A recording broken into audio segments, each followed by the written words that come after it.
نحمده ونصلي على رسوله الكريم اما بعد فاعوذ بالله من الشيطان الرجيم بسم الله الرحمن الرحيم مثل الذين كفروا بربهم اعمالهم كرماد اشتدت به الريح في يوم عاصف صدق اللہ العظیم۔ میری انتہائی واجب الاحترام سامعین و ناظرین، آج آپ حضرات کے سامنے ایمان کی قیمت پر گفتگو کرنا چاہتا ہوں۔ یہ امریکہ کے رہنے والے مسٹر بیسٹ ہیں، جنہوں نے یوٹیوب پر بہت محنت کی ہے، بہت بڑے یوٹیوبر ہیں۔ یوٹیوب پر سب سے زیادہ فالورز، سب سے زیادہ سبسکرائبر، سب سے زیادہ ویورشپ انہی کی ہے، اور اللہ جل شانہ نے انہیں دنیا کے اندر مال و دولت سے بڑا نوازا ہے، اور ساتھ ساتھ اللہ تعالیٰ نے سخاوت کے لیے دل بھی دیا ہے۔ جو بھی ان کے پاس پیسہ آتا ہے غریب عوام پر خرچ کر دیتے ہیں، غریبوں کو نوازنے میں یہ خوشی محسوس کرتے ہیں۔ لوگوں کے لیے گھروں کو بنوانا، لوگوں کے پانی کے لیے کنووں کو کھدوانا، لوگوں کو پیسے فراہم کرنا، یہ گویا کہ ان کی اچھی عادات میں سے ہے۔ لیکن دیکھا جائے تو قرآن کریم کیا کہتا ہے کہ کافر کو اس کے نیک اعمال کا بدلہ ملے گا یا نہیں ملے گا۔ جیسا کہ میں نے آپ حضرات کے سامنے آیت مبارکہ پڑھی، اس کے اندر اللہ جل شانہ اس بات کو واضح فرماتے ہیں، مثل الذین کفروا بربہم اعمالہم کرماد اشتدت بہ الریح فی یوم عاصف، کہ کافر کے جو اعمال ہیں یہ ان کے پروردگار کے سامنے ایسے ہیں جس طرح کہ وہ راکھ ہوتی ہے جسے ہوا اڑا کر لے جائے، یعنی ان کی نیکیاں رب تعالیٰ کے سامنے بے وزن ہیں۔ اسی طرح دوسری آیت مبارکہ کے اندر فرمایا، وَقَدِمْنَا إِلَىٰ مَا عَمِلُوا مِنْ عَمَلٍ فَجَعَلْنَاهُ هَبَاءً مَنْثُورًا، کہ ہم نے ان کے اعمال پر توجہ کی تو ان کے اعمال کو ہم نے بکھری ہوئی دھول بنا دیا، اس لیے کہ ان کے پاس ایمان نہیں تھا۔ دوستو یاد رکھو، اللہ جل شانہ نے جہاں پر بھی جنت، اہل جنت کا تذکرہ کیا، وہاں پر دو چیزوں کو لازمی طور پر ذکر کیا، نمبر 1 ایمان، نمبر 2 اعمال صالحہ۔ تو جب تک ایمان نہیں ہوگا، عمل صالح نہیں ہوگا، اس وقت تک بندہ اول وہلے میں جنت میں داخل نہیں ہو سکتا۔ ہاں اگر ایمان ہے، اعمال صالحہ نہیں ہیں، تو پھر اللہ کا قانون یہ ہے کہ یہ سزا بھگتنے کے بعد جنت میں چلا جائے گا۔ لیکن اللہ اگر فضل فرمائیں یا کسی کی سفارش کی وجہ سے اللہ بغیر سزا دیے بھی جنت میں بھیج سکتے ہیں، اس لیے کہ ایمان موجود ہے۔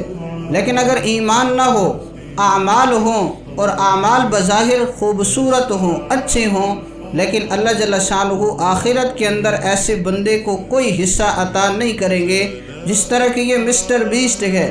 دنیا کے اندر دیکھا جائے اس کے اعمال اچھے ہیں، انسانی ہمدردی اس کے اندر پائی جاتی ہے، خلق خدا کی خدمت کے لیے یہ ہر وقت کوساں رہتا ہے، لیکن اس کے پاس ایمان نہیں ہے، تو ایمان کے بغیر اللہ جل شانہ اعمال کو قبول نہیں فرماتے۔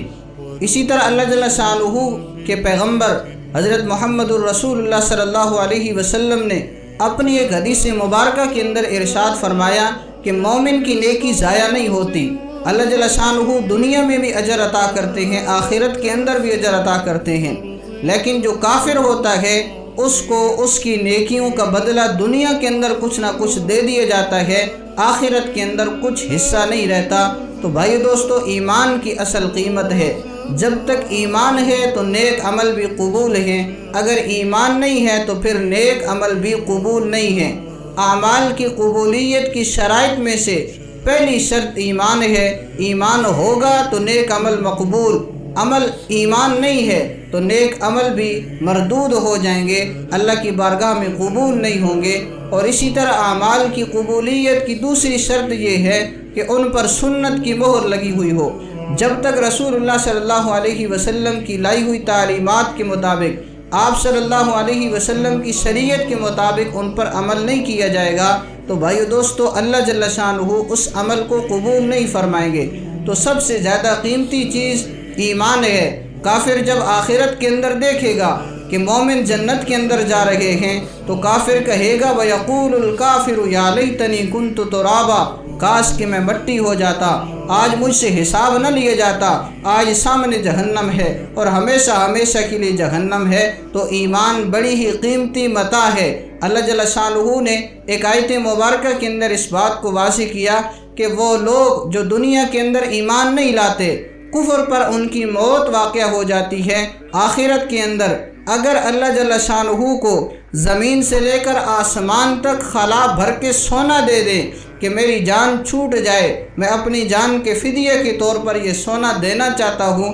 اللہ جل شانہ اس کو قبول نہیں فرمائیں گے۔ فَلَن يُقْبَلَ مِنْ أَحَدِهِمْ مِلْءُ الْأَرْضِ ذَهَبًا وَلَوِ افْتَدَىٰ بِهِ کہ اگر اتنا سونا بھی دیا جائے اللہ کسی سے قبول نہیں فرمائیں گے۔ ہاں ایمان ہوگا اللہ جل شانہ بخش دیں گے۔ تو لہٰذا ہمیں اس سے یہ سیکھنا چاہیے کہ ہم بھی خلق خدا کی خدمت کے لیے ہر وقت کوشاں رہیں۔ یہ کافر ہو کر مومن نہیں ہے لیکن پھر بھی خدمت کر رہا ہے، اور ہم ہیں کہ اس انسانی جذبہ سے، اس خلق خدا کی خدمت سے غافل ہیں۔ ہمارے ملک کے اندر سیلاب آیا ہوا ہے تو دیگر جو ٹرسٹ ہیں اور اسی طرح کوئی مدرسہ ہے، اسی طرح کئی اسلامی جماعتیں ہیں، جمعیت علماء اسلام پاکستان ہے، یہ تو ان کی مدد کے لیے کوشاں ہیں، لیکن ہماری حکومت غافل ہے، ہماری حکومت ایسے لوگوں کی طرف رخ نہیں کر رہی۔ تو لہٰذا ہمیں ہی چاہیے کہ جو اس وقت مصیبت کے اندر ہیں، بونیر کے لوگ ہیں، سوات کے لوگ ہیں، ثوابی کے لوگ ہیں،